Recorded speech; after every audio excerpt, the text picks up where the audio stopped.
এই আয়াতটি হলো সরাসরি হাসরের ময়দানে আল্লাহর রসুলের একটা কঠিন মামলা। নাউজুবিল্লাহ বলেন। আল্লাহর রসুল যে বলবে আল্লাহ আমার সম্প্রদায় কোরআন ছেড়ে দিয়েছে, এটা সরাসরি হাসরের ময়দানের মামলা, ভয়ঙ্কর মামলা। এই মামলাটা রসুল কখন করবেন? উপমহাদেশের যুগশ্রেষ্ঠ আলেম ছিলেন আল্লামা সঈদ আহমদ পালনপুরি নব্বরাল্লাহু মারকাদা। তার বিখ্যাত কিতাব হিদায়াতুল কোরআন, ওই কিতাবের মধ্যে লেখেন এই মামলাটি রাসূলুল্লাহ আযীম। সকলে পড়ুন আল্লাহুম্মা সাল্লি আলা মুহাম্মাদিন ওয়া আলা আলি মুহাম্মাদ কামা সাল্লাইতা আলা ইব্রাহিম ওয়া আলা আলি ইব্রাহিম ইন্নাকা হামিদুম মাজিদ। اللهم بارك على محمد وعلى آل محمد كما باركت على إبراهيم وعلى آل إبراهيم إنك حميد مجيد। الحمد لله। হযরত শাহ আহলুল করিম পীর সাহেবের ৪০তম বার্ষিক মাহফিল উপলক্ষে আজকে আয়োজিত আজিম ও শান ওয়াজদ ওয়ার মাহফিলের মুহতারাম সদর সভাপতি, উপস্থিত হযরত উলামায়ে কেরাম, দূর দূরান্ত থেকে আগত কালিমায়ে তয়্যিবার সোনালী সুতায় গ্রথিত ধর্মবান মুসলমান ভাইয়েরা, পর্দার মা বোনেরা, আল্লাহ তাআলার দরবারে অসংখ্য অগণিত শুকর যে মহান আল্লাহ আমাদেরকে অত্যন্ত ভালোবেসে দ্বীনের এই মজমায় আসার বসার তৌফিক দান করেছেন। এজন্য আমরা সকলেই দিন থেকে শুকরগুজার হয়ে পড়ি আলহামদুলিল্লাহ। আপনারা সেই জোহরের আগ থেকেই ওলামাদের জবান থেকে গুরুত্বপূর্ণ আলোচনা শুনেছেন। আমি আপনাদের সামনে বসে কোরআনুল কারীমের সূরাতুল ফুরকানের একখানা আয়াত কারীমা আল্লাহ তাআলার দয়া, আল্লাহর অনুগ্রহে আমার তিলাওয়াত করার সৌভাগ্য হয়েছে। এই আয়াতে কারীমাকে সামনে রেখে সংক্ষিপ্ত সময়ে কোরআন ও হাদিসের আলো গুরুত্বপূর্ণ একটি বিষয় কিছু কথা বলার আশা রাখি। ওমা তৌফিকি ইল্লা বিল্লাহ। আল্লাহ তাআলা বলনে ওয়ালা শ্রবণ করনে ওয়ালা উভয়কে আমল ইখলাসের সাথে বলার শ্রবণ করার তৌফিক দান করেন, বলেন আমিন। মেরে ভাই, আমার তিলাওয়াতকৃত আয়াতের তর্জমা হলো আল্লাহ তাআলা বলেন আল্লাহর রাসূল হাসরের ময়দানে বলবে, কি বলবে? ইয়া রাব, হে আমার প্রতিপালক, ইন্না কওমি ইত্তাখাযু হাযাল কুরআন মাহজুরা। আল্লাহ, আমার পরে আমার সম্প্রদায় কোরআন ছেড়ে দিয়েছিল। নাউজুবিল্লাহ বলেন। সবাই বলেন জোরে। আমার সম্প্রদায় কোরআন ছেড়ে দিয়েছে। জীবনে অনেক আয়াতের তর্জমা শুনলেন, আমরাও অনেক আয়াতের তর্জমা বললাম, কিন্তু আজকের আয়াতটিকে শুধু তর্জমা হিসেবে নিলে হবে না। আজকের আয়াতটিকে শুধু তর্জমা হিসেবে বললে হবে না। পৃথিবী বিখ্যাত আলেম আল্লামা মুহাম্মদ ইবনে আহমদ আদ-দাসরি তার বিখ্যাত কিতাব হাজরুল কোরআন, ওই কিতাবের মধ্যে লেখেন এই আয়াতটি হলো সরাসরি হাসরের ময়দানে আল্লাহর রসুলের একটা কঠিন মামলা। নাউজুবিল্লাহ বলেন। আল্লাহর রসুল যে বলবে আল্লাহ আমার সম্প্রদায় কোরআন ছেড়ে দিয়েছে, এটা সরাসরি হাসরের ময়দানের মামলা, ভয়ঙ্কর মামলা। এই মামলাটা রসুল কখন করবেন? উপমহাদেশের যুগশ্রেষ্ঠ আলেম ছিলেন আল্লামা সঈদ আহমদ পালনপুরি নব্বরাল্লাহু মারকাদা। তার বিখ্যাত কিতাব হিদায়াতুল কোরআন, ওই কিতাবের মধ্যে লেখেন এই মামলাটি রসুল কখন করবে জানো? বলে কখন? প্রথমে দুইটা হাসরের ময়দানের ভয়ঙ্কর চিত্র আল্লাহ ফুটায়া তুলবেন, এরপরে নবীজির মামলাটা তৃতীয় নম্বর ভয়ঙ্কর চিত্র হবে। কিভাবে সেটি তিনি বলেন। এক নম্বর ভয়ঙ্কর চিত্র, বিসমিল্লাহির রহমানির রহিম, ওয়া ইয়াওমা তাশাক্কাকুস সামাউ বিল গমাম। আল্লাহ রাব্বুল আলামিন বলে, যেদিন আকাশটা ফেটে যাবে, ওয়া নুজিলাল মালাইকাতু তানজিলা, দলে দলে ফেরেশতারা জমিনে অবতরণ করবে। এই আয়াতের ব্যাখ্যায় তাফসীর ইবনে কাসীরের মধ্যে রাইসুল মুফাসসিরিন হযরত আব্দুল্লাহ ইবনে আব্বাস রাদিয়াল্লাহু তাআলা আনহুমা বলেন, যেদিন আকাশটা ফেটে যাবে, দলে দলে ফেরেশতা অবতরণ করবে, এর ব্যাখ্যা হলো আল্লাহ তাআলা হাশরের ময়দানে পৃথিবীর শুরু থেকে কিয়ামত পর্যন্ত সমস্ত মাখলুকাতকে আল্লাহ তাআলা একত্রিত করবেন। যত জিন, যত মানুষ, যত দানব আল্লাহ সৃষ্টি করেছেন, সবগুলোরে একমাত্র একত্রিত করবেন। অতঃপর প্রথম আকাশটা ফেটে যাবে। প্রথম আকাশ থেকে কি পরিমাণ ফেরেশতা জমিনে নামবে? পৃথিবীর শুরু থেকে কিয়ামত পর্যন্ত যত মাখলুকাত আল্লাহ সৃষ্টি করলেন, এদের সমষ্টিগত সংখ্যা যত হবে, এর চাইতে কোটি কোটি গুণ বেশি ফেরেশতা শুধু প্রথম আকাশ থেকে নামবে। ওনারা এসে ঘেরাও করে দাঁড়াবে। এইভাবে 7 আকাশের ফেরেশতা অবতরণ করবে। ভাই, চিত্রটা কেমন ভয়ঙ্কর হবে বলেন তো? অতঃপর সমস্ত মানুষ যখন দেখবে ডান দিকেও ফেরেশতাদের সারি, বাম দিকেও ফেরেশতাদের কাতার, সব মানুষ নিজেরা ভয়ে নিজেদের হাতগুলো কামড়ায় খেতে থাকবে। আল্লাহ কোরআনুল কারীমের মধ্যে বলেন, আল্লামা সাইদ আহমদ পালনপুরি নব্বরাল্লাহু মারকাদা তার বিখ্যাত তাফসীরের কিতাব হিদায়াতুল কোরআনের মধ্যে দ্বিতীয় ভয়ঙ্কর চিত্রটা তুলে ধরলেন। বিসমিল্লাহির রহমানির রহিম, ওয়া ইয়াওমা ইয়া'আদ্দু যালিমু আলা ইয়াদাইহি ইয়াকুলু ইয়া লাইতানি ইত্তাখাযতু মা'আর রাসূলি সাবিলা। মানুষগুলো ভয়ে ভীত সন্ত্রস্ত হয়ে নিজেরা নিজেদের হাতগুলো কামড়ায় খেতে থাকবে, কি করলাম দুনিয়ায়। তাহলে 1 নম্বর ভয়ঙ্কর চিত্র, মানুষের চতুর্পাশে ফেরেশতাদের কাতার। 2 নম্বর, নিজেরা নিজেদের হাতগুলো কামড়াতে থাকবে। ওই সময় সমস্ত মানুষের দিলের একটাই তামান্না, আয় হায়, আজকে পৃথিবীর কোন মানুষের ক্ষমতা নাই আল্লাহর আদালতে সুপারিশ করা। যিনি সুপারিশ করবেন তিনি মুহাম্মদুর রাসূলুল্লাহ সাল্লাল্লাহু আলাইহি ওয়াসাল্লাম। নবীজি সুপারিশ করবে, আর কেউ করতে পারবে না। ঠিক ওই সময় আল্লাহর রাসূল আমার পক্ষে সুপারিশ করবে দূরের কথা, 3য় নম্বরে এই মামলাটা রাসূল করবেন। আল্লাহ, ইয়া রব, ইন্না কওমি ইত্তাখাযু হাযাল কুরআন মাহজুরা, এরা কোরআন ছেড়ে দিয়েছে, এদেরকে গ্রেফতার করেন। তখন মামলাটা করেন আমার বিরুদ্ধে, আপনার দিকে। আল্লামা শাইখুল ইসলাম সানি ইমাম রব্বানি আল্লামা ইবনুল কাইয়িম আল জাওজিয়া রাহিমাহুল্লাহ তার বিখ্যাত কিতাব আল ফাওয়াইদ, ওই কিতাবের মধ্যে লেখেন, আল্লাহর রাসূল যে বলবেন কোরআন ছেড়ে দিয়েছে সম্প্রদায়, কোরআন ছেড়ে দেওয়ার অর্থ কি? তিনি বলেন, 1 নম্বর অর্থ, রাসূল বলবে, আল্লাহ, এই সম্প্রদায় কোরআনের প্রতি ঈমান আনে নাই। নাউজুবিল্লাহ বলেন। বলেন, কোরআনের প্রতি কি আনে নাই ভাই? ঈমান আনে নাই।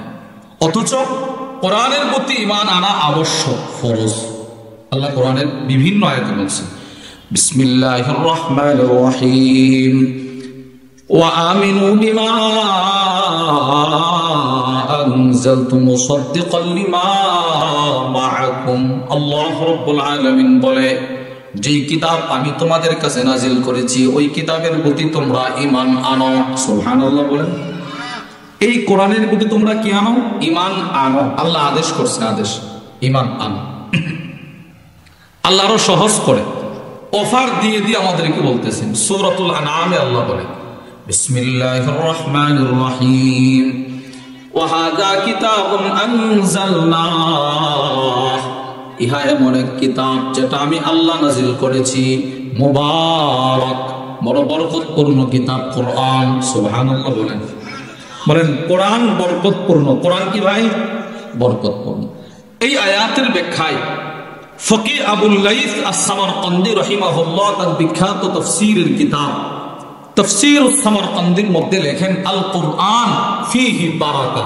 কোরআনের মধ্যে আছে অনেক বরকত। কার জন্য? লিমান আমানা বি, যে কোরআনের প্রতি ঈমান আনে তার জন্য। সুবহানাল্লাহ বলেন। কোরআনের মধ্যে বান্দার আছে দুনিয়ার বরকত, বান্দার আছে আখিরাতের বরকত। মানুষের দুনিয়ার বরকত কোরআনে আছে, আখিরাতের বরকত কোরআনে আছে। দুনিয়ার বরকতের দৃষ্টান্ত আপনারা সকলেই চিনেন। বাংলাদেশের একজন বিখ্যাত হাফেজ আছে, সালেহ আহমদ তাকরিম, নাম শোনেন নাই? এই হাফেজ সাহেবের আর্থিক অবস্থা এরকম ভালো ছিল না, অসহায় পরিবারের ছিল। দুবাই এক প্রতিযোগিতায় 12 থেকে 13 মিনিট কোরআনের কয়েকটা পৃষ্ঠা তিলাওয়াত করছে। কোরআন তাকে গোটা পৃথিবীতে পরিচয় করে দিয়েছে। কয়েকটা পৃষ্ঠা তিলাওয়াত করছে, 70 লক্ষ টাকার মালিক কোরআন তাকে বানিয়ে দিয়েছে। কোরআনের বরকতে। বলেন কিসের বরকতে ভাই? তাহলে এগুলো দুনিয়ার বরকত। আখিরাতের বরকত কি? তিরমিজি শরীফের বর্ণনা। وعن أبي هريرة رضي الله تعالى عنه قال أبو هريرة رضي الله تعالى عنه থেকে বর্ণিত, তিনি বলেন قال النبي صلى الله عليه وسلم, নবীজি সাল্লাল্লাহু আলাইহি ওয়াসাল্লাম ইরশাদ করে কুল হুয়াল্লাহু আহাদ, আল্লাহর রাসূল বলে সূরাতুল ইখলাস কুল হুয়াল্লাহ, এই সূরাটা তা'দিলু সুলুসাল কোরআন, এটা একবার তেলাওয়াত করলে 10 পারা তেলাওয়াতের বরকতের সওয়াব। সুবহানাল্লাহ। আচ্ছা, এবার 2 বার তেলাওয়াত করলে 20 পারা তেলাওয়াতের বরকত, এবার 3 বার তেলাওয়াত করলে গোটা কোরআন খতম তেলাওয়াতের বরকত। সুবহানাল্লাহ বলেন। তাহলে কোরআনের মধ্যে আখিরাতের বরকত আছে না নাই? সবাই বলে না আছে না নাই? আছে। আপনি শুনলে আশ্চর্য। একটা ছোট সূরা সূরাতুল ইখলাস সাহাবীরা জান্নাতে নিয়ে গেছে। তিরমিজির বর্ণনা। وعن أنس بن مالك رضي الله تعالى عنه قال, আনাস ইবনে মালিক রাদিয়াল্লাহু তাআলা আনহু থেকে বর্ণিত, তিনি বলেন কানা রাজুলুম মিনাল আনসার ইয়াউম্মুহুম ফি মসজিদি কুবা, কুবার এলাকার মুসল্লিরা নবীজির দরবারে আসলেন। কুবার সাহাবারা এসে বলতে লাগলো, ইয়া রাসূলুল্লাহ, আমাদের কেমন একজন ইমাম দেন যিনি আমাদের মসজিদে কুবায় ইমামতি করবেন, নামাজ পড়াবে, ভালো একজন বুজুর্গ ইমাম দেন। নবীজি সাল্লাল্লাহু আলাইহি ওয়াসাল্লাম এক আনসার সাহাবীকে ওই মসজিদের ইমাম বানায়া পাঠাইলেন। সুবহানাল্লাহ। নবীজি বললেন, এই যাও, তুমি এদের ইমামতি করবা, যাও। এই সাহাবী গেছে ইমামতি করতে। কিন্তু আশ্চর্যের বিষয় হলো, রাসূল যে ইমাম পাঠাইলেন, এই সাহাবী ইমামতি করতে গিয়ে প্রত্যেক নামাজের প্রতি রাকাতে কুল হুয়াল্লাহ পড়ে। কোন সূরা পড়েন? সবাই বলেন কোন সূরা পড়েন? তো আমার সাথে বলেন, বিসমিল্লাহির রহমানির রহিম। সবাই বলেন কুল হুয়াল্লাহু আহাদ আল্লাহুস সামাদ লাম ইয়ালিদ ওয়ালাম ইউলাদ ওয়ালাম ইয়াকুল লাহু কুফুয়ান আহাদ। এই সূরা ইমাম সাহেব প্রত্যেক নামাজে পড়ে। মনে করেন মাগরিবের নামাজ আমরা পড়ে আসছি, মাগরিবে দাঁড়াইলো, প্রথম রাকাতে কুল হুয়াল্লাহ, এরপরে একটা সূরা পড়ে, আবার দ্বিতীয় রাকাতে দাঁড়ায় প্রথমে কুল হুয়াল্লাহ, এরপরে একটা সূরা পড়ে, মাগরিব শেষ হলো। এবার এশারের নামাজের ইমামতি করতে গিয়ে প্রথম রাকাতে কুল হুয়াল্লাহ, তারপরে একটা সূরা পড়ে, দ্বিতীয় রাকাতে কুল হুয়াল্লাহ, তারপরে একটা সূরা পড়ে। এবার ফজরের নামাজে দাঁড়ায় প্রথম রাকাতে কুল হুয়াল্লাহ, তারপরে একটা সূরা পড়ে, দ্বিতীয় রাকাতে কুল হুয়াল্লাহ, তারপরে একটা সূরা পড়ে। সুবহানাল্লাহ বলেন। মানে আপনারা কি বুঝতেছেন? এই সাহাবী কুল হুয়াল্লাহ ছাড়ে না, কুল হুয়াল্লাহ কি ছাড়ে। এখন দেখেন কি করে, ফাকাল্লামাহু আসহাবু, সব মুসল্লিরা ইমাম সাহেবের কাছে গেল, সব মুসল্লিরা ইমাম সাহেবের কাছে গেল, সব মুসল্লিরা ইমামের কাছে গিয়ে বলে, ইমাম কি আপনি সব রাকাতে কুল হুয়াল্লাহ পড়েন, একটু ছেড়ে দেন না, কুল হুয়াল্লাহটা বাদ দেন না, অন্য সূরা পড়েন না, এটা ছাড়তে পারেন না। সবাই মুসল্লিরা ইমাম সাহেবের এই কথাটা বলতেছে। নবীজি যেই সাহাবীকে ইমাম বানায়া পাঠাইলেন, তিনি বললেন, মা আনা বিতারিকিহা, আমি এই সূরা ছাড়তে পারবো না। সুবহানাল্লাহ, আমি এই সূরা কি করতে পারবো না? আশ্চর্য না, আজীব না? এই সূরা তিনি ছাড়তে পারবেন, তিনি এই সূরা পড়বেন। এখন দেখেন কি বলে ইমাম সাহেব। ইমাম সাহেব বলে, ও মুসল্লিরা, ইন আহবাবতুম আন উম্মাকুম, আমি এই সূরা পড়ে পড়ে ইমামতি করব, যদি পছন্দ হয় আমারে রাখতে পারো ইমাম হিসাবে, ওয়া ইন কারিহতুম তারাকতুকুম, যদি পছন্দ না হয় বলতে পারো আমি ইমামতি ছাড়তে রাজি, কুল হুয়াল্লাহ ছাড়তে পারবো না। সুবহানাল্লাহ, আমি ইমামতি ছেড়ে দেব, কুল হুয়াল্লাহ ছাড়তে পারবো না। কি আজীব মানুষ!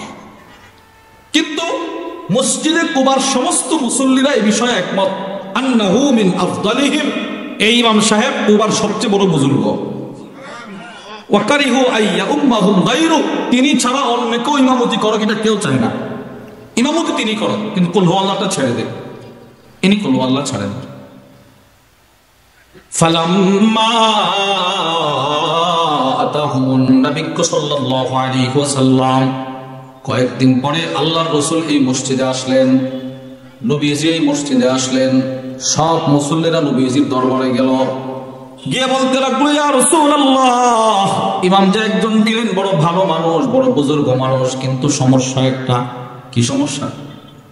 ও কানা ইয়াসনাউ যালিকা ফি কুল্লি রাকাআ, তিনি প্রত্যেক রাকাতে কুল হুয়াল্লাহ পড়ে, ফজরেও কুল হুয়াল্লাহ, এশারেও কুল হুয়াল্লাহ, মাগরিবেও কুল হুয়াল্লাহ, সিররি নামাজেও কুল হুয়াল্লাহ, জিহরি নামাজেও কুল হুয়াল্লাহ। আপনি কিছু একটা বলেন। নবীজি তারা ডাক দিছে। আল্লাহর রাসূল বলে, ইয়া ফুলান, এই বেটা, মা ইয়ামনাউকা আন তাফআলা মা ইয়ামুরুকা বিহি আসহাবুক, তোমার মুসল্লিরা তোমারে কুল হুয়াল্লাহ পড়তে নিষেধ করে, তুমি কেন কথাটা কানে নিচ্ছ না? কেন তুমি কুল হুয়াল্লাহ ছাড়ো না? সাহাবী কিছু বলে না। আল্লাহর রাসূল বলেন, আচ্ছা কুল হুয়াল্লাহ যে এত বড় ব্যাপার কি? ওয়া মা ইয়াহমিলুকা আলা লুজুমি হাদিহিস সূরা, এই সূরাটা এত বেশি পড়তে তোমারে কোন জিনিসটা উদ্বুদ্ধ করে? এবার সাহাবী আল্লাহর রাসূলকে বলতে লাগলেন, ইয়া রাসূলুল্লাহ, ইন্নী উহিব্বুহা, কিছু নয়, এই সূরাটাকে আমি বড় ভালোবাসি। সুবহানাল্লাহ, এই সূরাকে আমি কি করি ভাই? ভালোবাসি। নবীকেও ভালোবাসি। কেন? আল্লাহর রাসূল, এই সূরাটা আল্লাহ তাআলার পরিচয়, এই সূরা আল্লাহর বংশের পরিচয়, এই সূরা আল্লাহর পক্ষে, রাসূলের পক্ষে, আপনার পক্ষে কাফিরদের দাঁত ভাঙ্গা জবাব। এই সূরার ভিতরে আমার আল্লাহর বংশের পরিচয় আছে, এই সূরার ভিতরে আমার আল্লাহর ওয়াহদানিয়তের বর্ণনা, এই সূরার ভিতরে আমার আল্লাহর জাতের বর্ণনা, এই সূরার ভিতরে আমার আল্লাহর সিফাতের বর্ণনা। সুবহানাল্লাহ বলেন। এই জন্য এই সূরাটাকে বড় ভালোবাসি।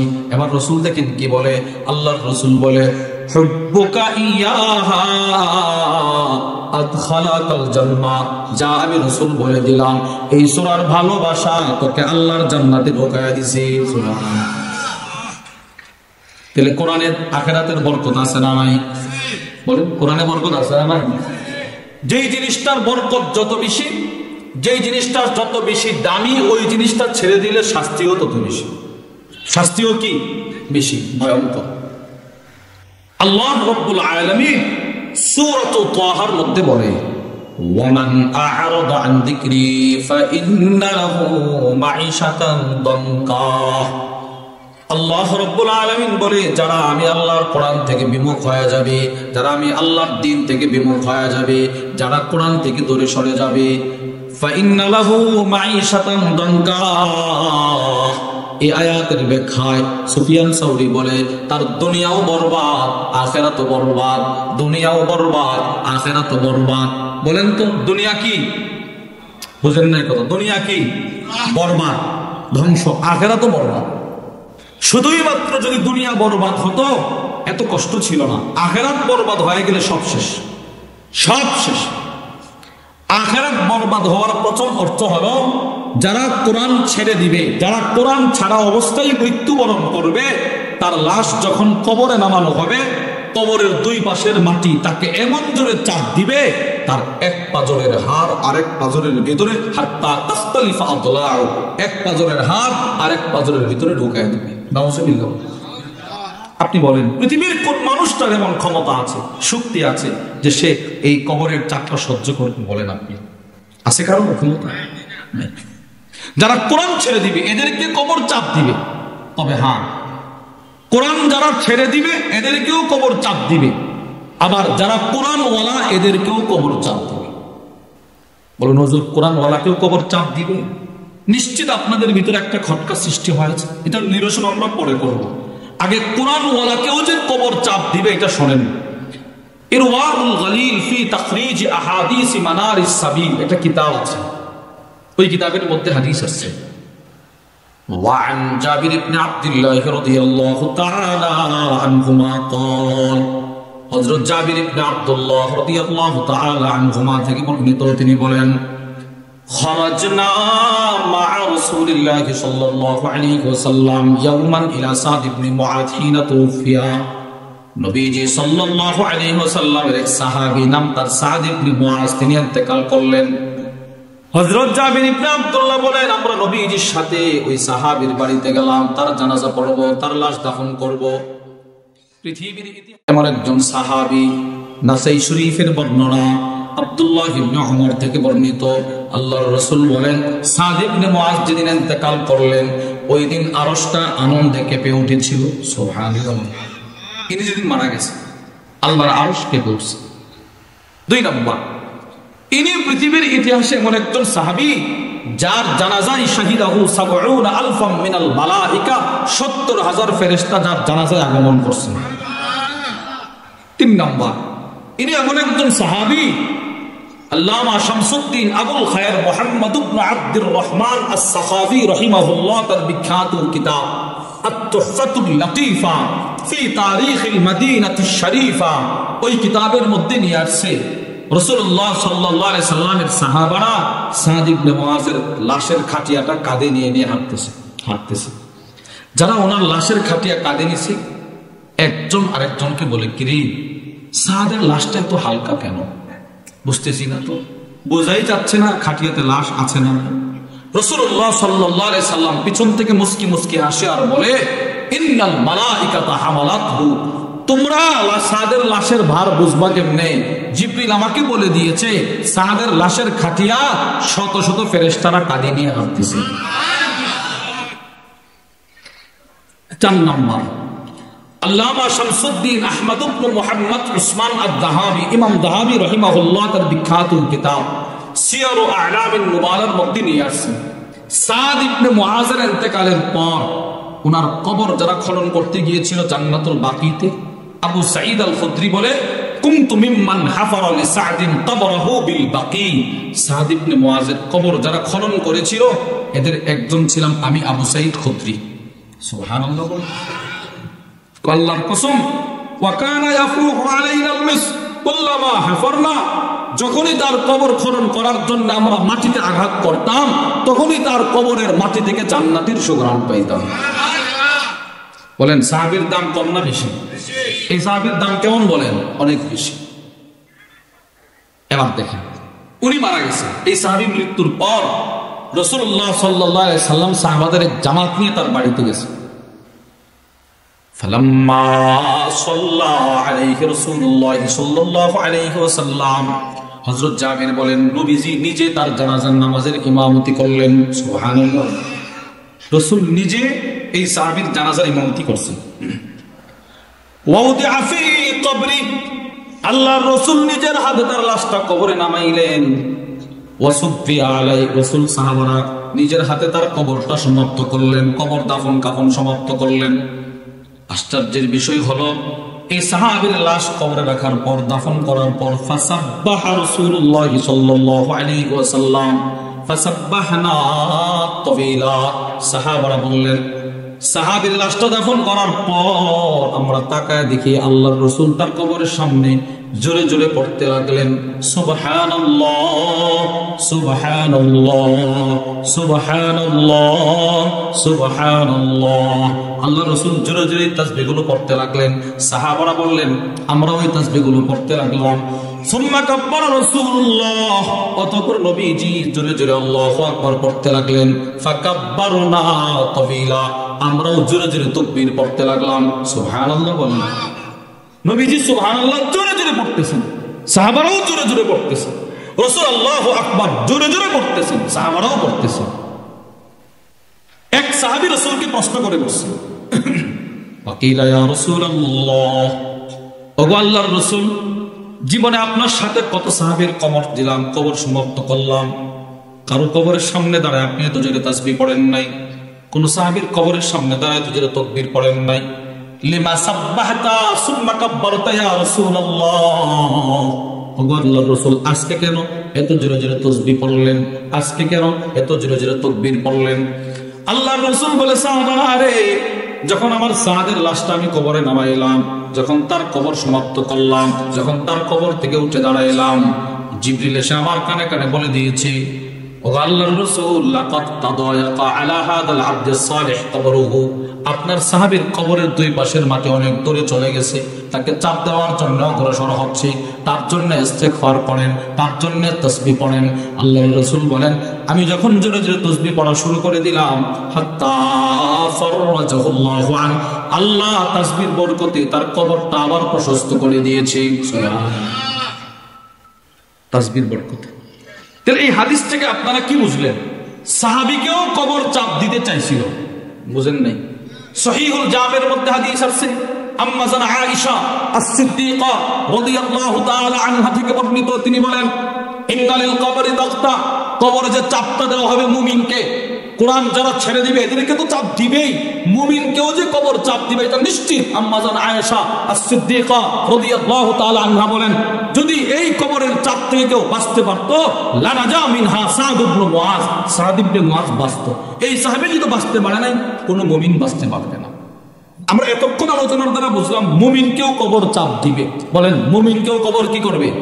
এবার আপনাদের মনে যে সন্দেহ, যে খটকা, যে সন্দেহটার নিরসন, মুমিনকে চাপ দেওয়ার দুইটা পয়েন্ট। এক নাম্বার, মুমিনকে চাপ দেওয়ার ধরনটা কেমন, এটা এক নাম্বার। দুই, ধরন যেমনই হোক মুমিনকে চাপটা দিবে কেন। এক নাম্বার, মুমিনকে চাপ দেওয়ার ধরন কেমন। দুই নাম্বার, চাপটা কেন দিবে। আমি কি বুঝাইতে পারছি কথা? এক নাম্বার, ধরন কেমন। পৃথিবী বিখ্যাত আলেম আল্লামা মুহাম্মদ ইবনে আহমদ সালিম ইবনে সুলাইমান আস-সাফারিনি আল-হাম্বলি, তার বিখ্যাত কিতাব, হাম্বলি মাযহাবের অনেক বড় ইমাম, তার কিতাব আল বুহুরুজ জাখিরা ফি উলুমিল আখিরা, ওই কিতাবের মধ্যে নিয়ে আসছে হাকিম তিরমিজির বক্তব্য, আল মুরাদ বিতাকতাতিল কবর, মুমিনকে কবর চাপ দেওয়ার দ্বারা উদ্দেশ্য হলো ইলতিকাউ জানিবাই আলা জাসাদিল মাইয়িত, কবরের দুই পাশের মাটি ধীরে ধীরে ধীরে ধীরে ধীরে ধীরে ধীরে ধীরে এসে মুমিনের কাফনের কাপড় একটু স্পর্শ করবে। সুবহানাল্লাহ বলে না, কি করবে? স্পর্শ করবে। স্পর্শ এক নাম্বার। তাহলে চাপ দিবে না স্পর্শ করবে? বলেন না সবাই, চাপ দিবে না স্পর্শ? প্রশ্ন, হুজুর এই স্পর্শটাই কেন করবে? এই স্পর্শটাই বা কেন করবে? দুই কারণে। বলেন কয় কারণে? সবাই বলেন কয় কারণে? এক নাম্বার, আল্লামা ইমাম জালালউদ্দিন সুয়ুতি রাহিমাহুল্লাহ তার বিখ্যাত কিতাব সুনানুন নাসাই বিশরহি জালালউদ্দিন আস-সুয়ুতি, নাসাই শরীফের একটা সরহ লিখছেন তিনি, যেটার তালিক করেছেন পৃথিবী বিখ্যাত মুহাদ্দিস আল্লামা আব্দুল ফাত্তাহ আবু বুদ্দা রাহিমাহুল্লাহ। ওই কিতাবের মধ্যে নিয়ে আসছে মুমিনকে চাপ দেওয়ার এক নাম্বার কারণ তিনি লিখেছেন, সেটি হলো মা মিন আহাদিন ইল্লা ওয়াকাদ আলাম্মা বিখাতিআ, পৃথিবীতে এমন কোন মুমিন নাই যার জিন্দেগিতে ছোটখাটো কোনো না কোনো ভুল ত্রুটি সে না করছে। বলেন, সবাইকে একদম পবিত্র? কথা বলেন না, সবাইকে একদম পবিত্র? জিন্দেগিতে ছোটখাটো ভুল ত্রুটি আছে না? নাই, আছে, আছে। যদিও আমাদের দেশে এমন মানুষের বক্তব্য আমরা শুনছি, যিনি বলছে আমি 80 বছরের ভিতরে কোন হুজুরের দোয়ায় আমিন বলি না। কেন? আমি 80 বছরের ভিতরে কোনো গুনাহ করি নাই, আমিন বলবো কেন? নাউজুবিল্লাহ বলেন না। আচ্ছা আপনি বলেন, আমার রাসূল সাল্লাল্লাহু আলাইহি ওয়াসাল্লামের চাইতে পবিত্র পৃথিবীতে আর কেউ ছিল? জোরে বলেন, কেউ ছিল? আল্লামা আব্দুল ফাত্তাহ আবু বুদ্দা রাহিমাহুল্লাহ তার বিখ্যাত কিতাব আর রাসূলুল মুআল্লিম ওয়া আসালিবুহু ফিত তালিম, ওই কিতাবের মধ্যে নিয়ে আসছে ওয়াকাদ আরসালাল্লাহু তাআলা বা'দাল ইস্তিখলাফ ওয়া তাহহারাহু মিনাল আদনাস, তো আল্লাহ নিজের কুদরতি হাতে আল্লাহর রাসূলকে যাচাই বাছাই পবিত্র করে দুনিয়াতে পাঠিয়েছেন। আচ্ছা, যেই রাসূলকে আল্লাহ নিজের হাতে গুনাহ থেকে পবিত্র করে দুনিয়ায় পাঠাইলেন, আমার সেই রাসূলও প্রতিদিন ইস্তেগফার করছে কিনা বলেন? আল্লাহর কাছে ক্ষমা চাইছে কিনা? তো আপনি রাসূলের চাইতে বড় পীর হয়ে গেলেন, বললেন যে 80 বছরের ভিতরে কোনো গুনাহ করেন। আল্লাহ আমাদেরকে সহি বুঝ দান করেন, বলেন আমিন। সঠিক বুঝ আল্লাহ আমাদেরকে দান করেন, গুনাহের জন্য প্রতিনিয়ত তওবা করার তৌফিক দান করেন। তো ইমাম জালালউদ্দিন সুয়ুতী বলে, পৃথিবীতে এমন কোনো মানুষ নাই যার জিন্দগিতে জানা অজানা, ইচ্ছাই অনিচ্ছায়, ছোট হোক বড় হোক, কোনো ভুল না করছে, কোনো গুনাহ না করছে। লোকটা যদি মুমিন হয় আর তার জিন্দগির ছোটখাটো বড় কবিরা গুনার জন্য যদি সে তওবা করতে না পারে, তওবার নসিবটা তার না হয়, কিন্তু লোকটা মুমিন, লোকটা মুমিন। ইমাম জালালউদ্দিন সুয়ুতী বলে, তার লাশটা যখন কবরে নামানো হবে, কবরের দুই পাশের মাটি আইসা তাকে একটু স্পর্শ করার সাথে সাথে আল্লাহ তার ওই গুনাহগুলো ক্ষমা করে দিবে। সুম্মা তুদরিকুহুর রাহমা, কবরের মাটি স্পর্শ করার সাথে সাথে আল্লাহর নাজ নিয়ামত তার কবরে চলে আসবে। এটা এক নম্বর। তাহলে আমরা বুঝলাম মুমিনকেও কবর চাপ দিবে। চাপ দেওয়ার ধরনটা কেমন ওইটাও আমরা শুনলাম। এই ধরন যেমনই হোক, চাপটা দিবে কেন? দুই কারণে। প্রথম কারণটা আমরা শুনলাম, আমাদের গুনাহ মাফ করানোর জন্য। বলেন আমাদের গুনাহ। দুই নাম্বার কেন চাপটা দিবে? দুই নাম্বার কারণ।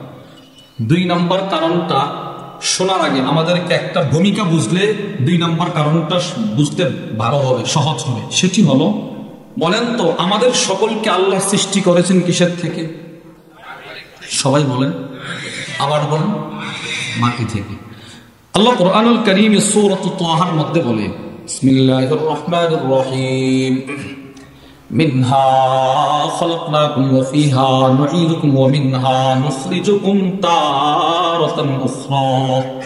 আমাদেরকে মাটি থেকে সৃষ্টি করা হয়েছে, আবার চলে যাব মাটিতে, আবার উঠাবেন মাটি থেকে। তাহলে আমাদের সৃষ্টির মূল হলো মাটি। আমাদের সৃষ্টির মূল কি ভাই? মাটি। আল্লামা শামসুদ্দিন আবুল খায়র মুহাম্মদ ইবনে আব্দুর রহমান আস-সাখাবী রাহিমাহুল্লাহ তার বিখ্যাত কিতাব আল মাকাসিদুল হাসানা ফি বায়ানি কাসীরিন মিন আহাদিসিল মুশতাহারাতি আলাল আলসিনা, ওই কিতাবের মধ্যে নিয়ে আসছে, ইযা কাদাল্লাহু লিআবদিন আইয়ামুতা বিআরদিন জাআলা লাহু ইলাইহা হাজা, যাকে যেই এলাকার মাটি থেকে সৃষ্টি করা হয়েছে, মৃত্যুর পূর্বে তাকে আল্লাহ কোনো না কোনো একটা প্রয়োজন দেখায় ওই এলাকায় নিয়ে যাবেন। সুবহানাল্লাহ। যাকে যে এলাকার মাটি থেকে সৃষ্টি করা হয়েছে কেন নিবেন? এই প্রশ্নের জবাবে বিখ্যাত মুহাদ্দিস আল্লামা মুহাম্মদ ইবনে ইউসুফ আস-সালিহি আশ-শামী তার কিতাব সুবুলুল হুদা ওয়ার রাশাদ ফি সিরাতি খায়রিল ইবাদ, রাসূলের জীবনী সংক্রান্ত একটা চমৎকার কিতাব, 23 খণ্ডের কিতাব। ওই কিতাবের মধ্যে নিয়ে আসছে, ইন্নামা সারা আজলুহু হুনাক, কেন মানুষটাকে ওই এলাকায় মৃত্যুটা দিল? লিআন্নাহু খুলিকা মিন তিলকাল বুকা, কেননা তাকে ওই এলাকার মাটি থেকে সৃষ্টি করা হয়েছে। আমি দাওরা হাদিসের পরীক্ষা দেওয়ার পর চিল্লাই গেছিলাম, চিল্লাই মোমেন শাহী ত্রিশালে চিল্লায় যাওয়ার পর আমাদের রমজান মাসে আমাদের চিল্লা ছিল। চিল্লা শেষ করার পর আমরা গেলাম মোমেন শাহী জেলা মার্কাজে। ওখানে গেছি মুরব্বীদের সাথে সাক্ষাৎ করার জন্য, হালত কারগুজারি শোনানোর জন্য। তো মোমেন শাহী জেলা মার্কাজের পাশে একটা কবরস্থান আছে, মুরব্বীদের কবর। ওখানে একজন মানুষের কবর আছে যিনি লন্ডনের, জন্মগতভাবে লন্ডন, বাড়িও লন্ডন, ইংল্যান্ড। সফরে বের হয়ে আসছিলেন, বাংলাদেশে মোমেন শাহী মৃত্যুবরণ করেছে, ওখানে তার কবর গেছে। আমার বুঝি ওই সময় আমি মনে মনে ভাবছি, আল্লাহ পাক এনাকে হয়তো এই মাটি দিয়ে সৃষ্টি করছেন। ইদা কাদাল্লাহু লিআবদিন আইয়ামুতা বিআরদিন জাআলা লাহু ইলাইহা হাজা। তাহলে আমরা এতক্ষণ আলোচনার দ্বারা বুঝলাম আমাদের সৃষ্টি হলো মাটি থেকে। বলেন তো ভাই কিসের থেকে? মাটি। যাকে যে এলাকার মাটি থেকে সৃষ্টি করা হয়েছে, মৃত্যুর পূর্বে তাকে ওই এলাকায় নিয়ে যাওয়া হবে। এবার শুনেন, যেহেতু আপনার মাটি, আপনার সৃষ্টি মাটি থেকে, কোটি কোটি বছর আগে আপনাকে যে কবরস্থানে কবর দেওয়া হবে, ওই কবরের মাটি থেকে আল্লাহ আপনাকে পৃথক করে রেখে দিয়েছিলেন আলমে আরওয়ায়। আপনার কবরের মাটি আল্লাহর কাছে ফরিয়াদ করে, আল্লাহ সে তো আমার অংশ, বহুদিন হয়ে গেল, তার বিরহ বিচ্ছেদে আমার ভালো লাগে না, তাকে আমার কোলে পাঠাইয়া দেন। রব বলে, এখনো সে বাবার পৃষ্ঠ দেশে যায় নাই, মায়ের বক্ষ দেশে যায় নাই, অপেক্ষা করো। গেলেন বাবার পৃষ্ঠ দেশে, আসলেন মায়ের বক্ষ দেশে। কবরের মাটি আল্লাহর কাছে ফরিয়াদ করে, আল্লাহ এবার তো আমার অংশকে আমার কাছে পাঠাইয়া দেন না। রব বলে, রাখো, এখনো সে মায়ের পেটে যায় নাই, আসলেন মায়ের পেটে, থাকলেন 9-10 মাস। কবরের মাটি বলে, আল্লাহ আমার অংশকে আমার কোলে পাঠাইয়া দেন না, তার বিরহ বিচ্ছেদে আর ভালো লাগে না। রব বলে, এখনো সে দুনিয়াতে যায় নাই, আসলেন দুনিয়াতে, হইলেন মুমিন। এবার প্রতি সেকেন্ডে সেকেন্ডে কবরের মাটি বলে, আল্লাহ আমার অংশকে আমার কোলে ফিরাইয়া দেন না। ইমাম জালালউদ্দিন সুয়ুতী রাহিমাহুল্লাহ তার বিখ্যাত কিতাব বুশরাল কাঈব বিলিকাইল হাবিব, ওই কিতাবের মধ্যে লেখেন, কোন মুমিনের লাশ যখন কবরে নামানো হয়, কবরের মাটি দাম্মাতহুম দাম্মাল ওয়ালিদাতিশ শাফীকা, মমতাময় মায়ের মতো মুমিনকে আদর করার জন্য জড়ায়া ধরবে, চাপ দেওয়ার জন্য নয়। আপনি বলেন 20 বছর পরে ছেলেটা বিদেশ থেকে আসছে, 20 বছর পরে, 30 বছর পরে লন্ডন থেকে আসছে, আমেরিকা থেকে আসছে, তার মা যখন তারা জড়ায়া ধরবে কষ্ট দেওয়ার জন্য না আদর করার জন্য? এই কবরের মাটি মুমিনকে জড়ায়া ধরতেছে আদর করার জন্য। সুবহানাল্লাহ। তাহলে কোরআনওয়ালা কি কবর চাপ দিবে, এটা কি কষ্ট দেওয়ার জন্য না আদর করার জন্য? মহব্বত করে। আর যারা কোরআন ছেড়ে দিবে, এদেরকে যে চাপটা দেওয়া হবে এটা কষ্ট দেওয়ার জন্য, এটা ভয়ঙ্কর চাপ, কঠিন চাপ দিবে।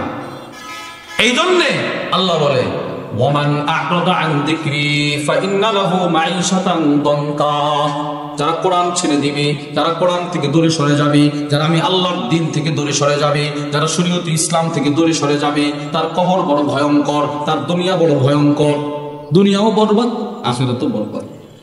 তাহলে 1 নাম্বার, রাসূল যে হাসরের ময়দানে বলবে, আল্লাহ আমার সম্প্রদায় কোরআন ছেড়ে দিয়েছে, এর অর্থ হলো, ইমাম ইবনুল কাইয়িম আল জাওজিয়া রাহিমাহুল্লাহ বলেন, এর অর্থ হলো আল্লাহ তারা কোরআনের প্রতি ঈমান আনে নাই। 2 নাম্বার, আল্লাহ আমার সম্প্রদায় কোরআন ছেড়ে দিয়েছে, এর অর্থ হলো আল্লাহ আমার সম্প্রদায় নিজেও কোরআন শিখে নাই, সন্তানকেও কোরআন শিখায় নাই, এর গ্রেফতার করে। নিজে কোরআন শিখে নাই, সন্তানকে কোরআন শিখায় নাই। বহু মা বাবা আছে নিজেও কোরআন শিখলো না, সন্তানকে কোরআন শিখাইল না। অথচ কোরআনের এলেমের চাইতে দামি এলেম, কোরআনের এলেমের চাইতে সুন্দর বস্তু পৃথিবীতে আর কিছুই হতে পারে না। সুবহানাল্লাহ বলেন। 2টা কথা বলছে, 2টা কথা। 1 নাম্বার, কোরআনের এলেমের চাইতে সুন্দর কোন বস্তু পৃথিবীতে হতে পারে না, কোরআনের এলেমের চাইতে দামি পৃথিবীতে আর কিচ্ছু হতে পারে না। হুজুর কোরআনের এলেমের চাইতে সুন্দর হতে পারে না, বুঝলেন কিভাবে? শাইখুল ইসলাম সানি, ইমাম রব্বানি আল্লামা ইবনুল কাইয়িম আল জাওজিয়া রাহিমাহুল্লাহ তার বিখ্যাত কিতাব রাউদাতুল মুহিব্বিন ওয়া নুজহাতুল মুশতাকিন, ওই কিতাবের একদম ভূমিকায় তিনি নিয়ে আসছে। কি নিয়ে আসছে দেখেন, আমাদের এই মাদ্রাসা, এই সমস্ত মাদ্রাসায় যে ছেলেগুলো নুরানি পড়ে, নুরানি, হেফজখানা অনেক দূরের কথা, সরেবেকায় অনেক দূরের কথা, মেশকাত অনেক দূরের কথা, দাওরা অনেক দূরের কথা। শুধুই মাত্র যেই ছেলেগুলো ছোট ছোট বাচ্চারা নুরানি পড়ে, নুরানি কি পড়ে ভাই? নুরানি। একটা নুরানি তালিবুল ইলম, একজন নুরানি ছাত্রের সিনাই যে এলেমটা জমা হয়েছে, মনে করেন গত রমজানের পরে ভর্তি হয়েছিল, আজকে রজব মাসের এই তারিখের পর্যন্ত একটা নুরানি ছেলে, একজন নুরানি তালিবুল ইলম, তার এই সিনাটাই কোরআনের যে এলেমটা ঢুকছে, কায়দার যে এলেমটা ঢুকছে, সিবারার যে এলেমটা ঢুকছে, রাসূলের হাদিসের যে এলেমটা ঢুকছে, যদি লাউ সুবিরাল ইলমু সূরা, ইমাম ইবনুল কাইয়িম আল জাওজিয়া রাহিমাহুল্লাহ বলেন, যদি ওই নুরানি তালিবুল ইলমের সিনার এলেমটাকে একটা আকৃতি ধারণ করা যেত, দেখা যেত, তো কত সুন্দর লাগতো জানো? বলে কেমন লাগতো? আকাশে যতগুলো তারকা আছে, আকাশে যতগুলো চাঁদ আছে, আকাশে যতগুলো সূর্য আছে, সবগুলো যদি এক জায়গায় একত্রিত করা যেত, যত সুন্দর লাগতো। এর চাইতে নুরানি মাদ্রাসার ছাত্রের সিনার এলেমটা কোটি গুণ বেশি সুন্দর হতো। তো এটা তো আমি শিখলাম না, এটা তো আমি শিখাইলাম না। তাহলে 1 নাম্বার কোরআনের ইলম সবচেয়ে সুন্দর, 2 নাম্বার কোরআনের ইলম সবচেয়ে দামি। সুবহানাল্লাহ বলেন, বলেন কোরআনের ইলম সবচেয়ে কি? আবার বলেন কোরআনের ইলম সবচেয়ে কি? দামি। রাসূল কোরআন দেখে দেখে মানুষকে দামি বানাইছেন। তিরমিজি শরীফের বর্ণনা, আবু হুরায়রা রাদিয়াল্লাহু তাআলা আনহু থেকে বর্ণিত। وعن أبي هريرة رضي الله تعالى عنه قال আবু হুরায়রা রাদিয়াল্লাহু তাআলা আনহু থেকে বর্ণিত, তিনি বলেন বাআস রাসূলুল্লাহ সাল্লাল্লাহু আলাইহি ওয়াসাল্লাম নবীজি সাল্লাল্লাহু আলাইহি ওয়াসাল্লাম কয়েকজন সাহাবাদের একটা জামাত যুদ্ধে পাঠাবে। যুদ্ধে মনে করেন 20-25 জনের একটা জামাত যুদ্ধে পাঠাবে। এখন এই 25 জনের মধ্যে আমির বানাবে কাকে? আমির নেতা কাকে বানাবে? নবীজি নেতা বানাইতে গিয়ে একটা নির্বাচন দিছে। নির্বাচন দেখেন কত সুন্দর নির্বাচন। আল্লাহর রাসূল বলে, এই তোমরা সবাই দাঁড়াও। সব দাঁড়াইছে, সব সাহাবা রাদিয়াল্লাহু তাআলা আনহুম আজমাইন সকলে দাঁড়িয়েছে। এবার আল্লাহর রাসূল বলে, যে যুদ্ধর কোরআন জানো তেলাওয়াত করতে থাকো। সুবহানাল্লাহ বলেন, তেলাওয়াত করো, তেলাওয়াত করো, তেলাওয়াত করো। সব সাহাবারা কাতার করে দাঁড়াইলেন, সবাই তেলাওয়াত করতে লাগলেন। এবার দেখেন নবীজি সমস্ত সাহাবাদের সামনে দিয়ে হাঁটতেছেন, উস্তাদের ভূমিকা পালন করে সবার তেলাওয়াত নিজের কানে শুনতেছেন। আবু হুরায়রা রাদিয়াল্লাহু তাআলা আনহু বলেন, কোন সাহাবী 1 পারা তেলাওয়াত করে তার তেলাওয়াত বন্ধ হয়ে গেল, কোন সাহাবী 2 পারা তেলাওয়াত করে তেলাওয়াত বন্ধ হয়ে গেল, কোন সাহাবী 3টা সূরা তেলাওয়াত করে তেলাওয়াত বন্ধ, কেউ 5 পৃষ্ঠা, কেউ 10 পৃষ্ঠা, কেউ 2 পারা। প্রত্যেকের তেলাওয়াত আস্তে আস্তে বন্ধ হয়ে গেছে। এর মানে রাসূলের সমস্ত সাহাবী কিন্তু হাফেজ ছিল না, হাফেজ কোরআন ছিল না। সবাই বড় বড় আলেম ছিল না, কিন্তু সবাই কোরআনওয়ালা ছিল। সুবহানাল্লাহ বলেন। রাসূলের সবচাইতে আদনা সাহাবী দাম নবীর জমানার পর থেকে সমস্ত আলেমদের ইলমের চাইতে বেশি ছিল, কিন্তু সবাই হাফেজ কোরআন ছিলেন না, কোরআনওয়ালা ছিল। সবাই হাফেজ কোরআন ছিল।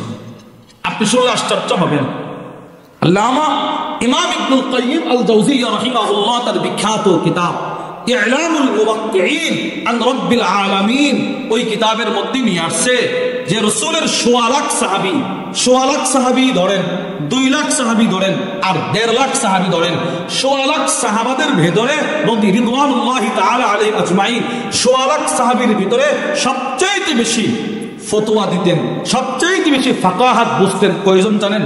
মাত্র 7 জন। সুবহানাল্লাহ। সবচেয়ে বেশি ফতোয়া দিতেন মাত্র 7 জন সাহাবী, মাত্র 7 জন। মাত্র কয়জন? সবাই বলেন মাত্র কয়জন? 7 জন। এর মানে বাকিরা আলেম, বাকিরা আলেম ছিল, ওনারা সবচেয়ে বেশি ফতোয়া দিতেন। এই আপনি শুনলে আশ্চর্য হবেন, এই 7 জনের ভিতরে আবার একজন মহিলা, আমাদের সকলের আম্মা জান আয়েশা আস-সিদ্দিকা রাদিয়াল্লাহু তাআলা আনহা। সুবহানাল্লাহ বলেন। আল্লাহ ওনাকে কি পরিমাণে ইলম দিয়েছিলেন। আল্লামা ইবনে আব্দুল বার আল কুরতুবী তার বিখ্যাত কিতাব আল ইস্তিআব ফি মারিফাতিল আসহাব, ওই কিতাবের মধ্যে লেখে, লাউ জুমিয়া ইলমুন নাস কুল্লিহিম ওয়া ইলমু আজওয়াজিন নবী সাল্লাল্লাহু আলাইহি ওয়াসাল্লাম, নবীজির সমস্ত সাহাবাদের ইলম যদি মিজানের এক পাল্লায় রাখা হয়, রাসূলের সমস্ত বিবিদের ইলম যদি মিজানের ওই পাল্লায় রাখা হয়, এবং নবীর জমানা থেকে কিয়ামত পর্যন্ত যত আলেম দুনিয়াতে আসবে সবার ইলম যদি মিজানের ওই পাল্লাটাই রাখা হয়, আর মিজানের অপর পাল্লায় যদি আম্মা জান আয়েশা আস-সিদ্দিকা রাদিয়াল্লাহু তাআলা আনহার ইলমটা রাখা হয়, ওনার ইলমের পাল্লাটার ওজন বেশি হবে। কত বড় ইলমের অধিকারী ছিলেন আমাদের এই আম্মা জান, বলেন কত বড় ইলমের অধিকারী ছিলেন। তাহলে 7 জন সবচেয়ে বেশি ফতোয়া দিতেন, খুব বেশি। তো আমি আপনাদেরকে যে কথাটা বুঝাইতে চাইলাম, সব সাহাবারা কিন্তু কোরআনের হাফেজ ছিলেন না, কিন্তু সবাই কোরআন ওয়ালা ছিল। বলেন তো আমরা কি ওয়ালা হব? বলেন, আবার বলেন, আবার বলেন।